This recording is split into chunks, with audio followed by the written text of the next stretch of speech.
Bum, ba-da-ba.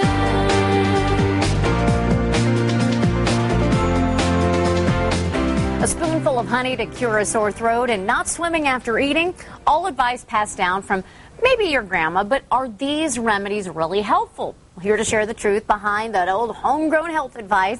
An apple a day cannot keep this doctor away. Alvarado's Dr. Larry Emder. So good to have you here today. Good morning. Pleasure to be here. It's funny because, you know, obviously these grandma's, words of wisdom came from somewhere, and they do have value, a lot of them, and some of them really hold true still today. Well, absolutely. You know, there's something called observational medicine, which has been handed down from generations to generations, a lot of times from our grandparents, and a lot of this information holds a lot of water and is very useful. Well, let's talk about them. We'll break some of them down. Okay, so an apple a day, does that really keep the doctor away? Well, probably one apple is not going to do it, but an apple is a very healthy food. It contains probably about 7 grams of fiber, and the fiber helps lower your cholesterol.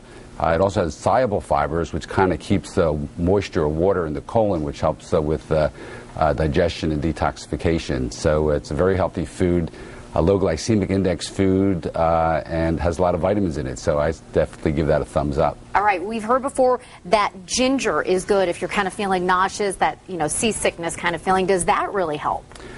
Ginger has been handed down from the Chinese culture and Indian culture, and they've used it for years for nausea and motion sickness. Modern day times, in the Mythbusters, they had one of their gentlemen had motion sickness, and they were looking at ginger with other medicinal treatments, and the ginger actually worked best with the fewest side effects. Oh, absolutely. I'm trying ginger next time I fly. Okay.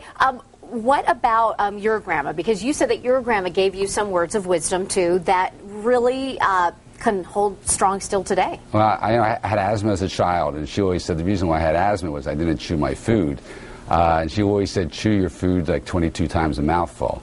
And the fact is, chewing your food is very healthy because it helps with the digestion. So I would definitely give that a thumbs up. It helps you, absorb your nutrients.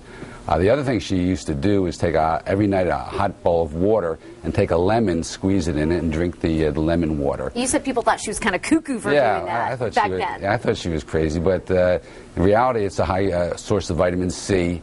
Probably the lemon and water was a cathartic that helps with her bowel movements, and it was a very healthy thing to do. Okay, interestingly enough, my grandma used to say that if you had a sore throat, to gargle warm salt water.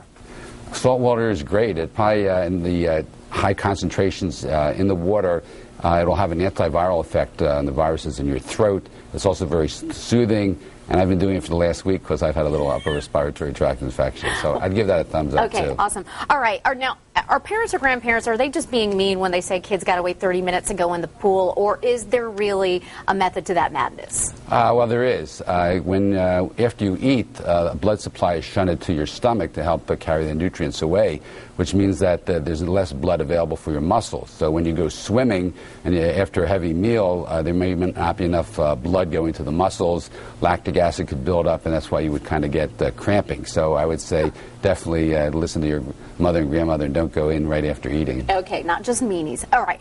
Also, lots of teenagers hear from their grandmas, oh, don't eat that chocolate, don't eat that peanut butter, you're going to break out. Is that a direct correlation? Probably not. The acne that they're worried about doesn't really come from the sugar. It comes from the buildup of bacteria and some oils in the skin. So I think good skin washing techniques would be the way to go, and you can enjoy your candy bar. All right, keep eating that dark chocolate. And one last thing, honey speeds healing. True or false? Probably true. The American Indians noticed that when bears would go after the honey, they would be stung, but they were able to do a little bit better, and it turns out that they started using the honey, the American Indians, on their wounds, and it has an antibacterial effect and a healing effect. So I'd give a thumbs up for honey. Okay, that sounds great. Dr. Larry Emder from Alvarado Hospital, thanks so much for coming on today and busting some of those myths and telling us the ones that are still true. Thanks so much. You got it. Have a great Tuesday.